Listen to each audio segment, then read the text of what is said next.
The role of youth has been constantly reappearing pretty much at all the forums that we've been doing here. Why do you think that that's been such a big thing? Well, youth is where you feel energetic and where you feel like there's a new beginning that you are starting. And a lot of people put their hopes on youth in general, and they also go back and memorize about when they were young and what they all did and all the energy they had. That's all good. The point of view is there's two reasons why we focus on the youth. It's because people speak about it instead of letting the youth speak. Okay, and then the other part that we have less focus on is that youth is in everybody. It's a role. It's not an identification. I am 72. I can feel 10, 12, 16. I can feel 25. I can feel all those ages because I know them. And I feel like that. I never feel 72. Forget it. Yeah. You know, but I also know that I'm, I have the outer appearance of that. Right. And I have a body that doesn't act when I was 25 or something like that. Yeah. But that's not the point. It means it's related to the fact that, and that's what you're asking, it's related to the fact that people are looking for a impulse, energy to renew the world that is in shambles in front of them. And it's not here in Rwanda, it's everywhere. That people talk about hoping for the youth, but they talk about the youth. They don't invite the youth to be central. Doesn't mean you have to agree with the youth. It means you have to give them a voice so that we can interact with them. Just even seeing what you're doing today with saying that we're all young and we're all elders. Yes. Why do you think that method you do of making them sort of swap roles, why is that so powerful? And specifically the work we're doing here, why is that so useful? Because we are usually, as an individual, identified with this is me and this is not me. And this is what Mindell talks about. This is me, I have my identity, I'm 65, like you were saying. My boundaries are this, and the rest is not me. So I am an old man, you're the youth, you're going to do the change the world. He said, no, if I want to change, if I take that seriously, I have the wish to change the world. I am young too, I have the energy to do that, let's do it together. Because you're an elder too, as we saw the young woman on the other side being able to step up in the role of eldership, rather than just waiting for the elder to tell her what to do.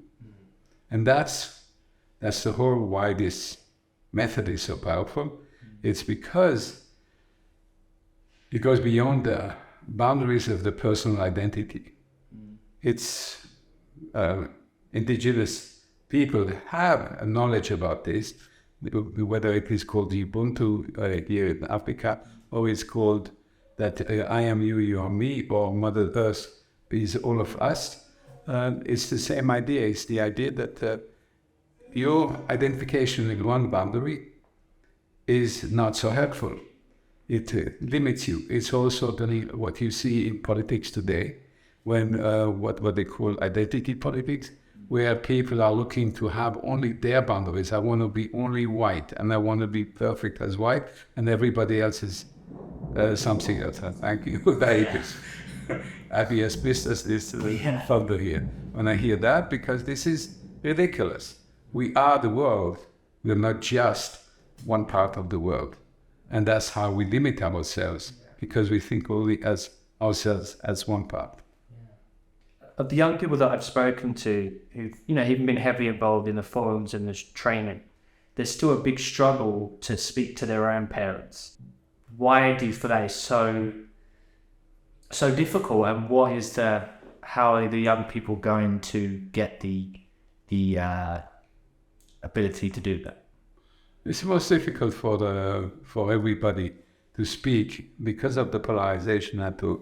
You're talking as the parent in one role, and you're talking as the youth in one role. Your name is identified as the son of a mother who has been raped, and is identified as the youth who is born from rape.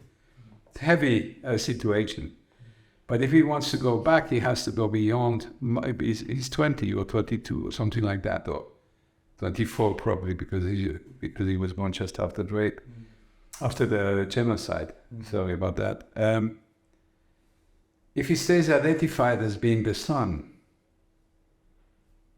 of a mother, that's where the boundaries stop. But if he goes to say, I'm a young man of 25 and I have a mother that's also a woman who is 55 or something like that, who suffers, then he starts to perceive his mother outside of just the mother role. One of the things I've learned over my years with working with people is that I've heard many parents say, I wish my son or my daughter would see me as a person, not just as a function. Okay? Not just as a role that you fulfill. Because the son and the daughter come and expect the mother or the father to do just that, what they do, serve them something, or give something, or give confidence, or protection. All that is absolutely understandable, but it's insufficient to stay only in that role. And so often you hear in countries where people have suffered a lot, but people live longer, for reason or not, or another, you see suddenly that daughters and sons become guardians of their parents. They become the parent to the task. The roles switch automatically. And instead of waiting for that, you can do that when you're young. Now you could also discuss this. Where is this happening with perpetrators? There is a reality and the fact that the genocide was organized, created. It was organized mass murder. It was the intention to erase a whole ethnic group or ethnicity, what they saw as an ethnic group. That's all there. But there is also a reality that you heard a young woman to say we're all human. One needs to differentiate when you're facilitating between the criminal, which was the killing of the people, and the fact that there is an attempt at trying to reconcile. The people who are perpetrators have paid in some ways by being put in prison. Some people will argue they haven't been paid enough for that. Some people will argue rightly that they hide themselves behind the idea that it was the government that did that, and are now being challenged in that by people who are saying, wait a minute, you also wanted to do that? That's all important. Facilitation of that is to understand this dynamic, that you understand that this is a dynamic that people are caught in. And so you facilitate that dynamic, not by trying to tell people to behave differently, but facilitating awareness around those dynamics. So when I'm trying to think about an example, but I'm going blank at the moment. So maybe we can find something where perpetrators transform. So before it happened in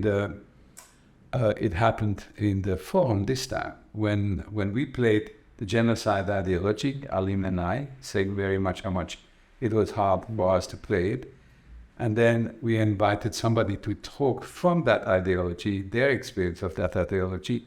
You had Eli coming up and saying what he said, which transformed the whole room, because he took complete accountability. He was appreciated by so many people outside, even though he fell apart and he broke down in tears for 20 minutes or something like that. He had spoken a truth that demanded all of him. In that sense, he was seen by many people that I know were not in favor of him, seen as a good guy. Where is the bad guy in that situation? The bad guy was transformed. Okay? In that interaction.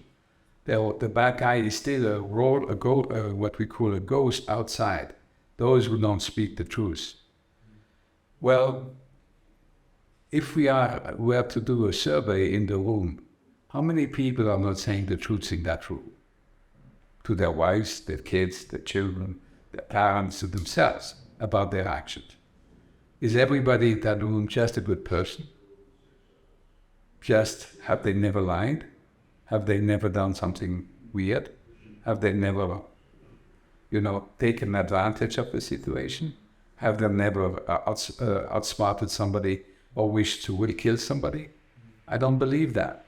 And I know it's a rhetorical question, but still, an awareness of that, if you as a facilitator can create more awareness of that dynamic in people, then they become the polarity and the polarization that exists becomes less.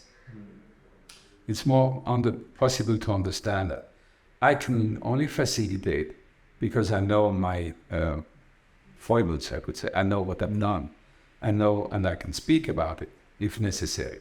I won't just go out there and speak about it, but I have spoken about knowing what it is to be on this side.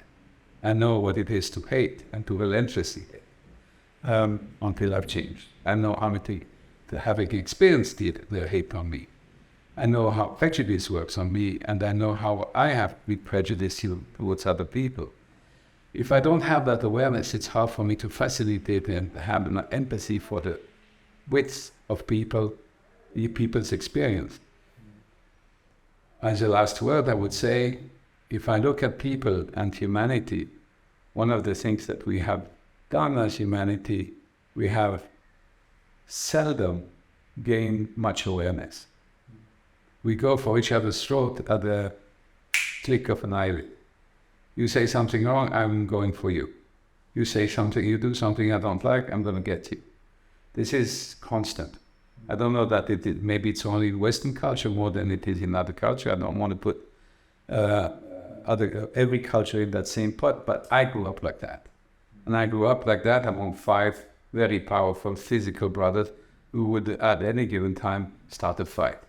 So I understand that very, very well as a personal experience. So for me then, I understand I don't judge people, I just know people are willing to do any kind of situation, any kind of stuff at any given time. And I'll say one more thing. You look at veterans and how they suffer when they come back, because you can say the government made them do it, but because they did what they did and are living with that. And radically changed their life because suddenly they went and said, well, I did that. And this awareness is what we're looking for in facilitating.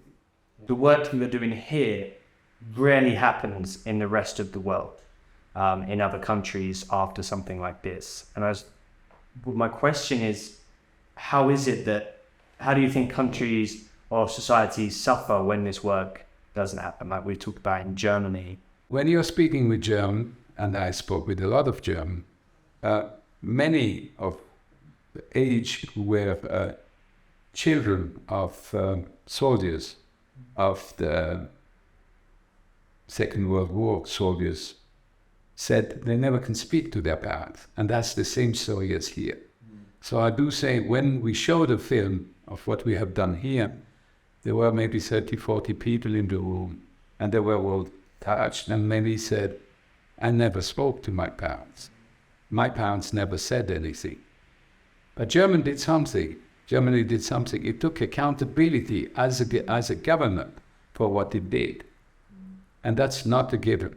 You don't see America, as far as I know, taking accountability for its action, whether it is around the issue of slavery, or whether it is around the issue of the genocide of Native American, or whether it is about all the places where it seemingly was there, and it's my history knowledge is insufficient, seemingly present there in order to stop the war, but it has taken advantage of being there. It also has invaded or taken over some countries. Okay, you don't have much accountability from the UK for what he has done. It takes accountability for having ended the Second World War. That's nice. That's fantastic. I won't put it down. But it's not sufficient because there were the places that it invaded, and it didn't just bring railways there. It brought a lot of other stuff. And so those things are not being spoken about. And that's the second. Germany did that. And that I can feel it and I see it in the people. It has changed many of them. I teach now in Germany again. I taught 20, 25 years ago.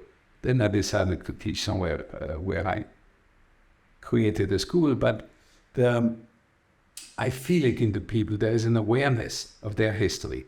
Not in everybody, otherwise we wouldn't have the politics that are happening now. But there is an awareness in people that you can't take away. And I see that as a difference, for example, in France or in England. One final question, so I need to get back. You've kind of answered this really throughout the questions, but just to ask you more directly, what drives you personally to keep doing this work? Tell me. Tell me. I have no idea. I do it. See how hard it is to get the personal answers. Well, I think when I started this work in my youth, and it started very early, I got interested in violence and violence prevention. I got interested in it because, not because my family was particularly violent. My environment was not particularly violent, so you can't talk a huge violence in Switzerland, but there was violence. I saw it. And but I also had my own inner violence in reaction to feeling oppressed, because I was overweight or because of things like that. And I was interested in that. But then I started working on understanding the psyche of people, probably because I'm the youngest child of a large family, and I had to understand all my brothers if I wanted to survive, and my sisters. So that's one thing that organized me. But there is another thing that was there, is